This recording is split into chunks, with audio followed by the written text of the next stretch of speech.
தமிழின் மிகச்சிறந்த எழுத்தாளரான எஸ் ராமகிருஷ்ணன் வடு என்கிட்ட ஒரு கதை எழுதியிருக்கார். ஒரு 10-15 வயசு பையன் ஒருத்தவன், ஒரு 12 வயசு இருக்குன்னு வச்சுக்கோங்களேன். அவனுக்கு விளையாடுறதுனா ரொம்ப பிடிக்கும். எப்போ பார்த்தாலும் விளையாடணும்னு நினச்சிட்டு இருப்பான். குழந்தைங்க விளையாடுறதுக்கு என்ன அவங்க பெரிய வேடிக்கையான விஷயமா என்ன, ரொம்ப விசித்திரமான விஷயமா என்ன? ஆனால் அந்த பையன் தன்னை விட பெரிய பசங்களோடு சேர்ந்து விளையாடணும்னு நினைப்பான். ஒரு 8வது படிக்கிறான்னு வச்சுக்கோங்களேன், ஒரு 10வது 11வது படிக்கிற பையனோட சேர்ந்து விளையாடணும்னு அவன் நினைப்பான். அன்னைக்கு அப்படிதான் அவன் அந்த பெரிய பசங்களோட விளையாடுறதுக்காக போகிறான். இவனை எப்படி சேர்த்துப்பாங்க? அவங்க பந்து பொறுக்கி போடுறான்னு சொல்லி அவனை ஓரமாக உட்கார வச்சுட்டாங்க. அவனுக்கு வந்த பந்தெல்லாம் பொறுக்கி போட்டுட்டு இருந்தான். ஒரு கட்டத்தில் அவன் பக்கம் பந்தே வரல. ஒரு மரத்தில் சாஞ்சி அப்படியே உட்காந்துட்டான். கொஞ்ச நேரம் கழிச்சு இருட்டி போச்சு. அவன் திடீர்னு பார்த்தா அவன் கூட விளையாடுற பசங்கள்லாம் வீட்டுக்கு போயிட்டாங்க. இவன் மட்டும் தனியாக இருக்கான். தனியாக இருக்கணும், சரி எப்படியாவது வீட்டுக்கு போகணுமே, இருட்டிடுச்சுன்னு அப்படியே பார்க்குறான். தூரத்தில் ஏதோ ஆடுற மாதிரி இருக்கு. ஐயோ, அந்த வழியாக தான் நம்ம போகணும், ஏதோ பேயா பிசாசா என்னன்னு தெரியலையே, ஆடுற மாதிரி இருக்கேன்னு சொல்லி அந்த பக்கம் கொஞ்சம் நகர்றான். நகர்ந்தா அது இன்னும் கொஞ்சம் வேகமாக ஆடுது. அது ஆடுதா இல்லை தன்னை நோக்கி வாவான்னு கூப்பிடுதான்னு தெரியல. அப்படி அது மீறி கொஞ்சம் கிட்டக்க போகிறான். அவனால் தாங்க முடியல, கண்ணுலேருந்து தண்ணியாக ஊற்றுது. இதுக்கப்புறம் எப்படா வீட்டுக்கு போகிறது அப்படின்னு சொல்லி அங்கேயே போய் திகச்சு நிற்கிறான். அப்போ அவன் முதுகு பின்னாடி ஒரு கை இப்படி. அந்த நேரத்தில் நம்ம அப்படி தான் என்ன பண்ணுவோம், அப்படியே அலறி அடிச்சுட்டு திரும்புவோம் இல்லையா? அப்படி தான் அந்த பையனை திரும்புகிறான். திரும்பும்போது அவன் கூட படிக்கிற ஒரு 3 பசங்க அங்கே வந்திருக்கான். என்னடா நீ இங்கே நிற்கிற, வீட்டுக்கு போலியா அப்படிங்கிறான். வந்த பசங்களாம் அண்ணன்லாம் விளையாண்டு வீட்டுக்கு போயிட்டாங்கடா, நான் மறந்து போய் இங்கே உட்காந்துட்டேன் அப்படின்னா. சரி சரிவா நம்ம சேர்ந்து போயிடலாம் அப்படின்னு சொல்லிட்டு கிட்டக்க வராங்க. கிட்டக்க வந்தோடனே அவன் கண்ணுலேருந்து தண்ணி ஊற்றுனதை பார்க்குறாங்க. டேய், இருட்டை பார்த்து அழுதியா என்ன அப்படிங்கிற. ஆமாம் அழுதுட்டேன், எங்கே தூரத்தில் ஏதோ பேய் மாதிரி ஏதோ அசைதுரா, அதை பார்த்து நான் அழுவ வந்துருச்சு, அழுதுட்டேன் அப்படின்னா. இருட்டை பார்த்து ஏன்டா அழுத, போச்சுரா அப்படின்னா. என்ன போச்சுங்கிற, உன் லைஃபே போச்சுரா அப்படிங்கிறான். லைஃபே போச்சா? இருட்டை பார்த்து அழுதா என்ன ஆகும் அப்படின்னா. ஒன்றும் ஆகாதரா அப்படின்னு. ஒன்றும் இல்லைடா, நான் தான் எத்தனை தடவை உன்கிட்ட சொல்லியிருக்கேன், நீயே சொல்டா அப்படின்னு பக்கத்தில் இருக்கவன் சொன்னான். அவனுக்கு நான் சொல்ல மாட்டேன்ப்பா, அது சொல்கிறதுக்கே எனக்கு பயமாக இருக்குது அப்படிங்கிறான். இருட்டை பார்த்து அழுது அதை பற்றி சொல்கிறதுக்கே பயமாக இருக்கு. அப்படி என்னன்னு சொல்லுங்கடா. அவன் கேட்க அவன் வயிற்றுல கொஞ்சோண்டு பயம் வர ஆரம்பிச்சிச்சு. என்னமோ பெரிய பிரச்சனை போல இருக்கே அப்படின்ட்டு. அப்புறம் சொல்கிறான், நீ இருட்டை பார்த்து அழுதி இல்லை? ஆமாம். இருட்டை பார்த்து அழுதிட்டு தூங்க போவில்ல? ஆமாம் தூங்குவேன். ஓ, கெட்ட கனவு வரும்னு சொல்றியாடா?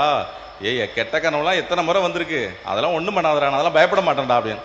கெட்ட கனவு வந்தாலும் பரவாயில்லடா, இது பெரிய விஷயம்டா, பெரிய விஷயம்டா, நல்லா போய் மாட்டிக்கிட்டியாடா அப்படிங்கிறான். என்ன நான் போய் மாட்டிக்கிட்டேன்? இருட்டை பார்த்து யாரும் அழுவ மாட்டாங்களா? நான் அழுதான், அதுக்கு என்ன பிரச்சனை அப்படின்னா. பிரச்சனையா?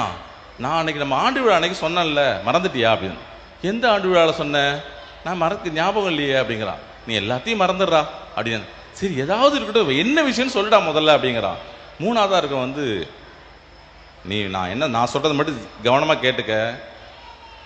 இருட்டை பார்த்து அழுதோடனே போய் நீ தூங்குவல்ல? ஆமாம் தூங்குவேன். தூங்கிட்டு இருக்கப்ப அப்படின்னு சொல்லிட்டு வாயில் வச்சுட்டான், விரலை வச்சுட்டு. என்ன, ஐயோ நான் சொல்ல மாட்டேன், பயமா இருக்கடா, நீயே சொல்லிட்டா அப்படின்னு. அவனுக்கு உச்சபட்ச பயமா போய், சீக்கிரம் யாராவது சொல்லி தொலைங்கடா அப்படின்னு. ஃபர்ஸ்ட் அவன் சொல்றான், நைட்டு தூங்குறதில்ல? ஆமாம். தூங்குன பிறகு காலைல எழுந்திருப்பில்ல? ஆமாம் எழுந்திரிப்போம். தூக்கத்தை இருட்டை பார்த்து அழுதவன் தூங்கி காலைல ஏந்திரிச்சா பொம்பளை பிள்ளையா மாறிடுவான்டா அப்படி. இல்லை பொம்பளை பிள்ளையா மாறிடுவான். டேய், என்ன எது மிரட்டுறதுக்காக சொல்றியா, என்ன பயமுறுத்துறதுக்காக சொல்றீங்களா அப்படிங்கிட்டா. இல்லை நிஜமாதான் இப்படிதான். அந்த 3 பேர்லேயே அவனுக்கு கொஞ்சம் நல்ல ஃப்ரெண்டு ஒருத்தான் இருந்தான். அவங்ககிட்ட போய், டேய் இவனை 2 பேரும் என்னை பயமுறுத்துறது தானே சொல்கிறானோ, நீ உண்மையை சொல்லு அப்படின்னா. அவன் சொன்னான், டேய் எங்கள் தெருவில் ஒரு ராஜேஸ்வரி அக்கான்னு ஒருத்தங்க இருக்கான் தெரியுமா அப்படி. தெரியும். அவங்க 2 வருஷத்துக்கு முன்னாடி அவங்க பேர் ராஜேஷ் தான், அவங்க அண்ணனாக தான் இருந்தாங்க. அவங்க ஒரு நாள் இருட்டை பார்த்து அழுதாங்களா, அழுதுகிட்டே வீட்டுக்கு வந்தாங்க. தூங்கி எழுந்துச்சு பார்த்தாங்க, ராஜேஷ் பொண்ணா மாறிட்டாங்க, ராஜேஸ்வரி அக்கான்னு பேர் வச்சுட்டாங்கடா. பேர் வைக்கிறதுக்கு நீ கூட வந்திய, சாக்லேட்லாம் கொடுத்தாங்களே, மறந்துட்டியாருன்னு. அவனுக்கு அப்படியே கொஞ்சம் டவுட் ஆயிடுச்சு, நிஜமாவே போயிருக்கோமா, நிஜமாவே சாக்லேட் வாங்கி சாப்பிட்டோமான்னு டவுட் ஆயிடுச்சு. இல்லைடா வந்த மாதிரி தெரியுது அப்படின்னா. அது பார்த்தியா, இதே மறந்துட்டு பார்த்தியா, நீ இப்போ என்ன பண்ண போற, நாளைக்கு உன்னை எப்படா ஸ்கூலுக்கு வர போற, நீ எப்படா எங்களோட விளையாட போற, சரி போ அப்படின்னு சொல்றாங்க. சொன்னோன்னே இவர் மறுபடியும் அழுக வருது. டேய் அழுதுறாத, உடனே பொம்பளை பிள்ளையான்னு மாறினாலும் மாறிடுவ அப்படிங்கிறாங்க. உடனே அவன் கண்ணை மூடிக்கிட்டே அப்படியே ஒரு வழியா வீட்டுக்கு போயிட்டான். வீட்டுக்கு போனோன்னே அவங்க அப்பா என்னடா எப்போ பார்த்தாலும் விளையாண்டுட்டே இருக்க, வா சாப்பிடு அப்படின்னு சொல்லிட்டு தட்டில் சாதத்தை போட்டு ஒரு வாய் எடுத்து வைக்க போகிறான். நைட்டு தூங்கி காலைல எழுந்தா பொம்பளை பிள்ளையா மாறிடுவோமா, என்ன பண்ண போகிறோன்னு சொல்லிட்டு ஒரு பதட்டமும் பயமும் வந்துகிட்டே இருக்கு. அவன் என்ன பண்ணுறான், சரி அப்படின்னு சொல்லிட்டு வச்சுட்டே இருக்கான். உடனே எங்கள் அம்மா, அடி என்னடா நீ பொம்பளை பிள்ளை மாதிரி தலை குனிஞ்சிட்டே உட்காந்துருக்க அப்படின்னு. என்னது பொம்பளை பிள்ளை மாதிரி இருக்கணா, உங்கள் கண்ணுக்கு நான் பொம்பளை பிள்ளை மாதிரி தெரியலண்ணா அப்படின்னு குடுக்குன்னு ஓடி போய் கண்ணாடியை பார்க்குறான். கண்ணாடியை பார்த்தோன்னே தலையில் வந்து காலையில் இருந்த தலைமுடியோட கொஞ்சம் அதிகமாக இருக்க மாதிரி தெரியுது, ஒருவேளை நம்ம பொம்பளை மாறிட்டு இருக்கோமோ அப்படின்னு சின்ன ஒரு பயம் வருது. ஆனால் முகம்லாம் அப்படி இல்லை, அப்படியே மாதிரி தான் இருக்குது, காலையில் பார்த்த மாதிரியே இருக்கு. என்னடா ஆச்சுன்னு சொல்லிட்டு மறுபடியும் சாப்பிட்றதுக்காக உட்காடுறான். அப்போ கேட்குறான், அக்காலாம் எங்கே அப்படின்னு கேட்குறான். அவனுக்கு 3 அக்கா, ஒரே ஒரு பையன் தான் அவங்க வீட்டில். அக்கா எங்கேயாவது பக்கத்து வீட்டுக்கு போயிருப்பாங்கடா அப்படின்னு சொல்லிட்டு இருக்காங்க. சொல்லிட்டு இருக்கும்போது அவங்க 3 அக்காவும் வந்துடுறாங்க. வந்துட்டு பார்க்குறாங்க, இவன் வந்து சாப்பாடு எடுத்து வைக்கிறான். தான் முடி வளருதான்னு கண்ணாடி எட்டி எட்டி பார்த்துட்டு இருக்கான். இதை பார்த்து அவங்க அக்கா வந்து, டே என்னடா பொம்பளை பிள்ளைங்க மேக்கப் போட்டு கண்ணாடியை பார்த்துட்டு இருக்க மாதிரி பார்த்துட்டு இருக்க அப்படின்னோடனே, என்னது உங்கள் கண்ணுக்கு நான் பொம்பளை பிள்ளை மாதிரி தெரியறேனா, எனக்கு சாதமே வேணான்னு சொல்லிட்டு வச்சுட்டு ஓடுறான். ஓடி பக்கத்து தெருவில் இருக்க அவன் ஃப்ரெண்டு வீட்டுக்கு போகிறான். அவன் தான் எந்த பிரச்சனையாக இருந்தாலும் அதுக்கு ஒரு தீர்வு சொல்கிற மாதிரியான ஒரு ஃப்ரெண்டு அவன். நமக்கு அப்படி இருப்பாங்க, நம்ம டீம்லேயும் ஒரு ஆள் இருப்பாங்களே எப்போதும், அதுமாரி அவனுக்கு ஒரு டீம். வீட்டுக்கு போனால் எங்கன்னு கேட்குறான் அவங்க அம்மாட்ட. மேலே படிச்சுட்டு இருக்கான் அப்படி.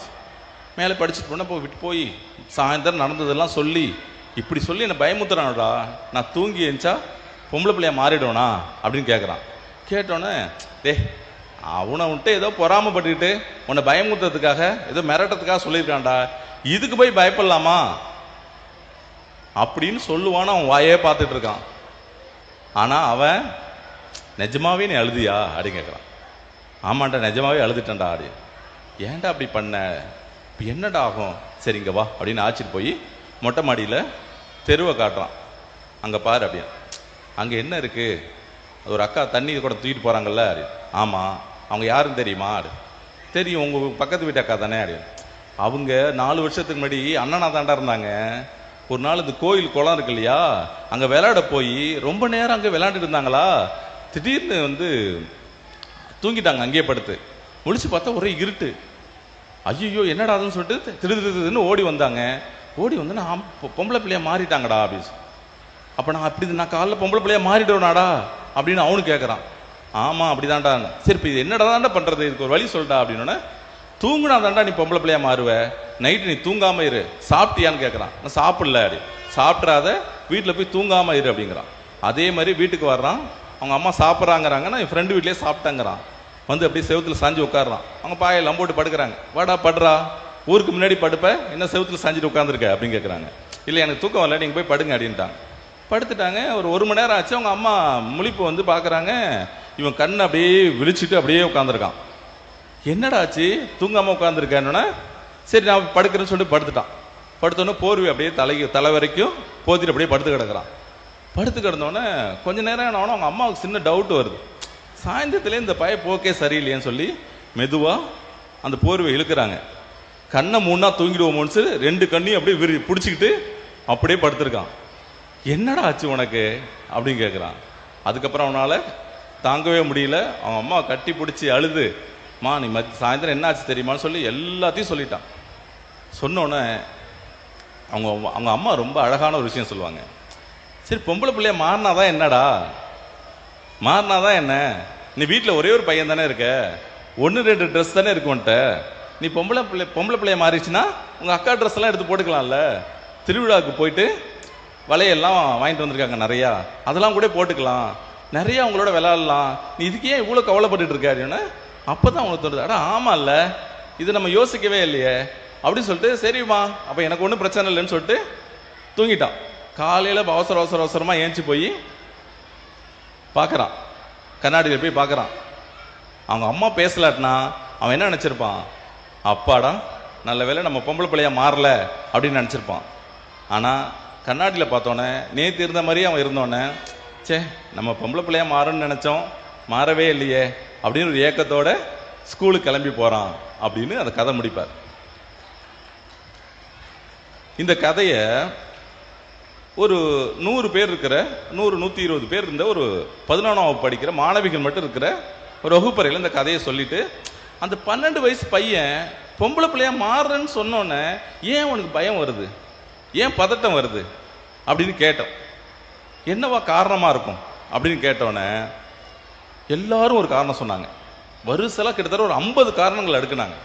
அதை காரணம், காலையில் ஏஞ்சோடனே வீட்டை கூட்டணும் சார், அதுக்கப்புறம் பாத்திரம்லாம் விளக்கணும், அப்புறம் எங்கள் அப்பாலாம் விளக்காம வச்சு சாப்பிட்டுட்டு விளக்காம வச்சுட்டு போவாங்களே, அதே கையெழுமிட்டு போவாங்களே, அந்த தட்டெல்லாம் போய் அலம்பணும், அப்புறம் சாயந்தரம் 5-6 மணிக்கு மேலே விளையாட விட மாட்டாங்க அப்படின்னு வரிசையில் காரணம் எடுக்கிறாங்க. ஒரு பையனை ஒரு பெண்ணா மாறுறதுக்கு ஒரு இன்னொரு பாலினத்தை பார்த்தோன்னே மாறுவங்க எவ்வளவு பதட்டமா வராங்க. இது ஏன் ஆகுது? ஒருவேளை நம்ம அந்த இடத்துல தான் என்னமா ஆயிருப்போம். அதே 100 பேர்ல 120 பேர்ல ஒருவேளை இந்த வாரம் ரிவேர்ஸ்ல நீங்களாம் பையனா மாறினா யார் யார் அப்படி மாறதுக்கு ரெடியா இருக்கீங்க அப்படின்னு கேட்டேன். கிட்டத்தட்ட 80 பேர் கை தூக்குறாங்க. ஏன்னு கேட்டா, நாங்க கொஞ்சம் லேட்டா எழுந்திரிக்கலாம், காலையில சாயந்தரம் எங்கேயாவது நாங்கள் வெளியில் தனியாக கடத்தருக்கு போயிட்டு வரலாம் அப்படின்னாங்க. இதெல்லாம் 80s நடக்கிற மாதிரி இருக்கே அப்படின்னு சில பேருக்கு தோணிருக்கலாம். ஆனால் பல பேருக்கு இன்னும் அப்படிதான் இருக்கு. நான் கேட்டது எல்லாமே இப்போ இந்த வருஷம் 11th படிக்கிற மாணவிகள்கிட்ட அப்படியா இருக்குது. குழந்தைங்களை நம்ம எப்படி வளர்க்குறோம் அப்படிங்கிறது கதை சொல்றதும் இல்லை, கதைகள் படிச்சு காட்டுறதும் இல்லை. அவர்கள் என்ன வேலை செய்யணும், ஆண் வேலை பெண் வேலைன்னு